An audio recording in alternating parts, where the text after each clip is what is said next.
وہ آیات کریمہ جن میں اللہ رب العزت نے قسمیں کھائی ہیں اپنے محبوب مکرم صلی اللہ علیہ وآلہ وسلم کے لیے،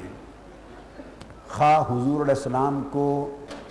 ان قسموں میں مقسم بہی بنایا ہے، خواہ مقسم علیہ بنایا ہے، سو وہ ساری قسمیں اس میں حضور علیہ السلام مقسم لہو ہیں۔ مطلب ان اصطلاحات کا یہ ہوا، کبھی حضور کی قسمیں کھائیں گئیں، کبھی حضور کی خاطر قسمیں کھائیں گئیں۔ ان میں سے میں نے قرآن مجید کا جب مطالعہ کیا تو 45 قسمیں قرآن مجید کی میں نے وہ نکالی جو اللہ رب العزت نے حضور علیہ السلام کے لیے کھائی ہیں۔ اس سے پہلے قاضی ایاز رحمۃ اللہ تعالی علیہ سمیت ائمہ تفسیر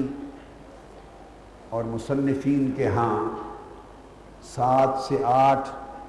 یا 13-14 تک قسموں کا ذکر ملتا تھا۔ اللہ رب العزت نے توفیق دی تو میں نے اہتمام اور التزام کے ساتھ قرآن مجید میں غوطہ زنی کی اور دیکھا کہ کم سے کم 45 قسمیں ایسی ہیں جو اللہ تبارک و تعالیٰ نے صرف اپنے حبیب مصطفیٰ کے لیے کھائی ہیں۔ تو اللہ تبارک و تعالیٰ نے قرآن مجید میں سب سے بڑھ کر کثیر تعداد میں جس کی قسمیں کھائی ہیں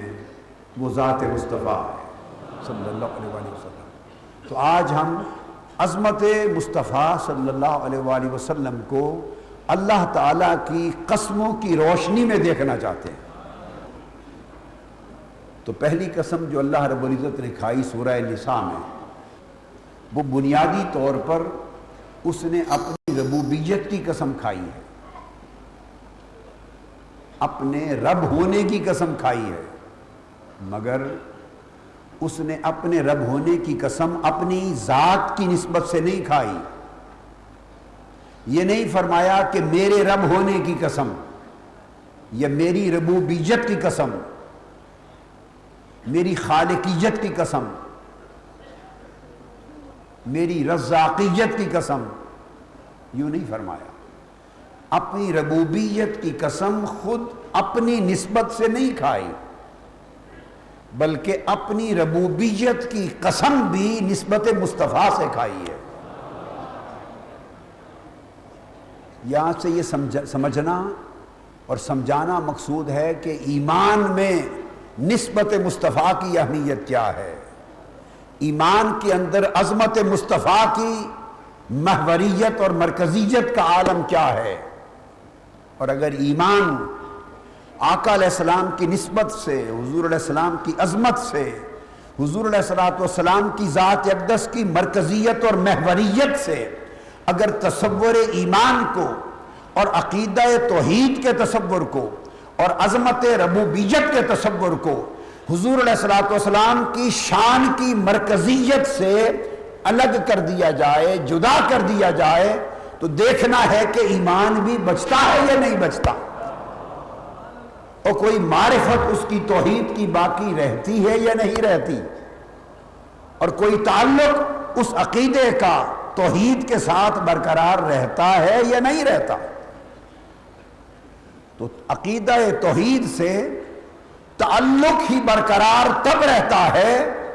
کہ اس عقیدہ توحید میں مرکزیت شان رسالت پہ ہو۔ عقیدہ توحید کی صحت برقرار تب رہتی ہے کہ اس عقیدہ توحید کے اندر جو محوریت ہے وہ محوریت عظمت محمدیت کو نصیب ہو، محبت رسول کو ہو، شان رسالت مآب کو حاصل ہو۔ تو اگر عقیدہ توحید کا مرکز و محور شان رسالت مآب ہے، عظمت رسالت مآب ہے، محبت رسالت مآب ہے، تعلق رسالت مآب ہے، نسبت رسالت مآب ہے، تو پھر اس نسبت سے توحید کا عقیدہ بھی خدا کے ہاں مقبول ہے۔ منافق سمجھتے تھے کہ اگر ہم نے رسول پاک صلی اللہ علیہ وسلم کو اپنا حاکم نہ سمجھا اور اپنے جمی اختلافات میں حضور کو حکم اور فائنل سپریم اتھارٹی نہ سمجھا، اور آقا علیہ السلام کی ذات اقدس کو اپنا آخری مرجع اور مأویٰ نہ سمجھا، اور ہر بات پہ اگر آقا علیہ السلام کی حکم کے سامنے سر تسلیم خم نہ بھی کیا اور قرآن کو مان لیا، اللہ کی آیتوں کو مان لیا، اللہ کو رب مان لیا، اس کے نازل کردہ حکم پر ایمان لے آئے اور اللہ سے براہ راست تعلق جوڑا، اور آقا علیہ السلام کی بارگاہ کی عظمت سے، آقا علیہ السلام کی بارگاہ کی حجیت سے، آقا علیہ السلام کی بارگاہ کی مرکزیت و محوریت سے اگر ہم پیچھے بھی ہٹ گئے، منکر بھی ہو گئے اور اللہ کو مانتے رہے، تو پھر بھی ہمیں اللہ قبول کر لے گا، ہمارا ایمان مقبول ہو جائے گا۔ اس لیے قرآن مجید میں کہا گیا وَإِذَا قِيلَ لَهُمْ تَعَالَوْا إِلَىٰ مَا أَنزَلَ اللَّهُ وَإِلَى الرَّسُولِ رَأَيْتَ الْمُنَافِقِينَ يَصُدُّونَ عَنْكَ صُدُودًا، جب انہیں دو دعوتیں دی جاتی ہیں کہ آ جاؤ اللہ کے نازل کردہ احکام کی طرف اور آ جاؤ بارگاہ رسالت مآب کی طرف، تو رأیت المنافقین یصدون عنک صدودا، تو میرے حبیب آپ منافقوں کو دیکھیں گے کہ میرے حکم کی طرف آنے سے نہیں کتراتے مگر آپ کی بارگاہ میں جھکنے سے گھبراتے ہیں۔ سو جو میرے حکم میں، جو میری حکم کی طرف، میری ربوبیت کی طرف، میری توحید کی طرف اور میرے حکم کی حجیت کی طرف آنے سے تو نہ کترائے مگر آپ کی بارگاہ میں جھکنے سے گھبرائے، تو اللہ نے فرمایا رأیت المنافقین، میری نگاہ میں وہی منافق ہے۔ یا رسول اللہ، آپ کو اعلان نبوت کا تو ہمیں معلوم ہے، آپ نے ہیرا کی غار سے اترے تو کیا، مگر یہ فرمائیے کہ نبوت کا شرف آپ کو کب سے ملا؟ متى وجبت لک النبوہ، فرمایا وآدم بین الروح والجسد، اعلان تو آپ نے وادی مکہ میں جب میری عمر 40 برس ہوئی تو تب سنا، وہ میری بعثت تھی، ابتداء نبوت نہ تھی، وہ اعلان نبوت تھا۔ ابتداء اور اعلان میں فرق ہوتا ہے، اعلان بھلے جب کوئی چاہے کرتا پھرے، جب امر ہوتا ہے تو اعلان ہوتا ہے۔ رہ گئی ابتداء کب سے ہوئی؟ فرمایا حضرت آدم کی بھی تخلیق عمل میں نہ آئی تھی جب میں نبی تھا۔ اس لیے اور ایک نقطہ اور ذہن میں رکھ لیں، اس بات پر، یہ تو حدیث ہے، اس پر ایک قرآن کی نص دے دوں، قرآن کی نص دلیل کے طور پر، یہ ذہن میں رکھ لیں، تمام انبیاء علیہ السلام جو ہوئے، کوئی نبی اور کوئی رسول ایسا نہیں ہے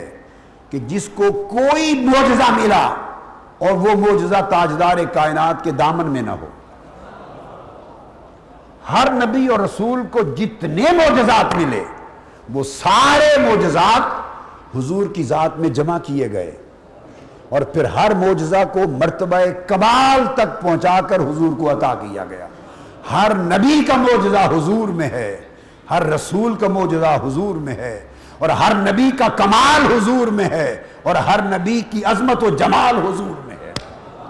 اس لیے حضور کی نبوت سب نبوتوں کی جامع ہے، اور حضور کی رسالت سب رسالتوں کی جامع ہے، اور حضور کی شان سب شانوں کی جامع ہے، اور حضور کی عظمت کل کائنات کی عظمتوں کی جامع ہے۔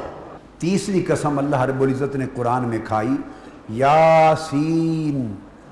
والقرآن الحکیم انک لمن المرسلین، سورہ یاسین۔ یاسین کی مختلف تفسیرات و تعبیلات ہیں چونکہ یہ حروف مقطعات میں سے، مگر کہا گیا ایک قول کہ یہ حضور علیہ السلام کے اسماء میں سے ہے، اور مفسرین فرماتے ہیں وَصَحَّ فِيهِ أَنَّهُ قَسَمٌ وَكَانَ فِيهِ مِنَ التَّعْظِيمِ وَالتَّمْجِيدِ وَالشَّهَادَةِ بِأَنَّهُ صلی اللہ علیہ وسلم من المرسلین۔ ائمہ تفسیر نے کہا کہ یہ امر صحیح ہے کہ یاسین بھی ایک قسم ہے، حضور کے اظہار عظمت کے لیے، حضور کے مجد و رفعت کے اظہار کے لیے، اور یہ گواہی دینے کے لیے کہ محبوب آپ بلند رتبہ رسولوں میں سے ہیں۔ اور اس پر امام واحدی روایت کرتے ہیں عبداللہ ابن عباس سے،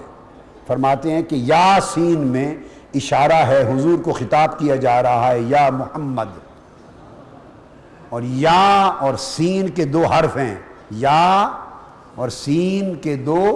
حرف ہیں۔ ابن عباس رضی اللہ تعالیٰ عنہ سے اس طریق پر روایت ہے کہ یاسین میں خطاب ہے یا سید البشر، یا ہے اور سین سے مراد سید ہے۔ امام سلمی نے یہی روایت کی حضرت امام جعفر الصادق سے۔ امام جعفر الصادق نے فرمایا یاسین کا معنی ہے یا سید۔ امام لغت و تفسیر زجاج نے اسی قول کی تائید کی، کہا یاسین کا معنی ہے یا محمد۔ حضرت کعب بن احبار انہوں نے یہی روایت کی کہ یہ یاسین حضور کے نام کی قسم ہے، اس کا معنی ہے انک اکمل الرسل، حضور کی قسم کھا کے فرمایا محبوب آپ رسولوں میں سب سے اکمل ہیں۔ چوتھی قسم جو قرآن میں آئی وہ سورہ سواد میں ہے، فرمایا سواد والقرآن ذی الذکر بل الذین کفروا فی عزت و شقاق۔ سورہ سواد کی آیت نمبر 1 اور 2 امام ضحاک روایت کرتے ہیں۔ میں ہر بات سند کے ساتھ صحابی اور تابعی کے بغیر کوئی تفسیر نہیں کر رہا ہوں، یہ صحابی کا قول یا تابعی کا قول، اور پھر تائید میں ائمہ تفسیر، اور وہ ائمہ تفسیر جن پر کل مفسرین کا اعتماد ہے، جو مراجع ہیں۔ تو ضحاک روایت کرتے ہیں کہ سواد انہو قسم اقسم اللہ بہی، یہ قسم ہے، حروف مقطعات میں سے قسم ہے، اور اللہ نے سواد کہہ کر قسم کھائی ہے۔ اس قول کی تائید امام بغوی نے بھی کی، امام قرطبی نے بھی کی، امام قشیری نے کی، امام واحدی نے کی، امام ابن القیم نے کی جو علامہ ابن تیمیہ کے شاگرد ہیں، اور حضرت عبداللہ ابن عباس رضی اللہ تعالیٰ عنہ وہ روایت کرتے ہیں سواد اس کا معنی ہے صادق محمد، اے محمد تو سچا ہے۔ اللہ رب العزت نے قسم کھائی قاف، امام ابن عطا فرماتے ہیں قاف اقسم اللہ بقوت قلب محمد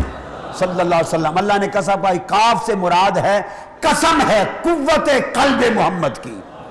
قسم ہے قاف قلب محمد کی، محبوب آپ کے دل کی قوت کی قسم کہ میرا قرآن جو پہاڑ برداشت نہ کر سکتے تھے آپ کے دل نے اٹھا لیا۔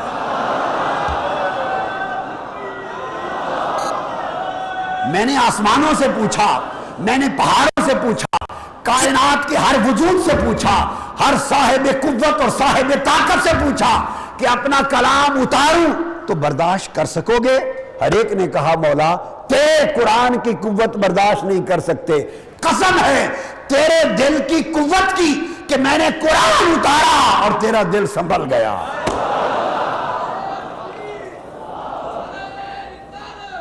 اقسم اللہ بقلب قوت محمد صلی اللہ بقوت قلب محمد صلی اللہ علیہ وآلہ وسلم، because ذالک کیوں فیہ لعلو حالہ، یہ اس میں حضور کے حال کا بلند رتبہ بیان کیا جا رہا ہے کہ کتنا بلند رتبہ ہے، کتنا بلند رتبہ ہے۔ کیوں نہ برداشت کرتا قلب مصطفیٰ، کلام مصطفیٰ کو اور وحی خدا کو، حضور کا دل برداشت کیوں نہ کرتا کہ رب کائنات نے حضور کا ظرف اتنا بنا دیا تھا، رب کائنات نے حضور کے حال کو قوت اتنی دے دی تھی، حضور کا جذب اتنا بنا دیا تھا، حضور کے باطن کو اتنا قوی بنا دیا تھا کہ یہ قرآن تو بذریعہ جبرائیل اترتا تھا قلب پر، برداشت کیوں نہ کرتا؟ ارے برداشت تو وہ تھی جب نہ جبرائیل درمیان میں تھا نہ پردہ درمیان میں تھا، ثم دنا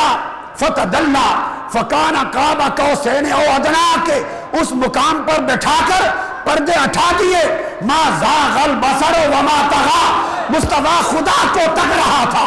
خدا مصطفیٰ کو تک رہا تھا، فاوحى الى عبده ما اوحى، وہاں جو خدا نے وحی کی مصطفیٰ نے تو وہ بھی اٹھا لی.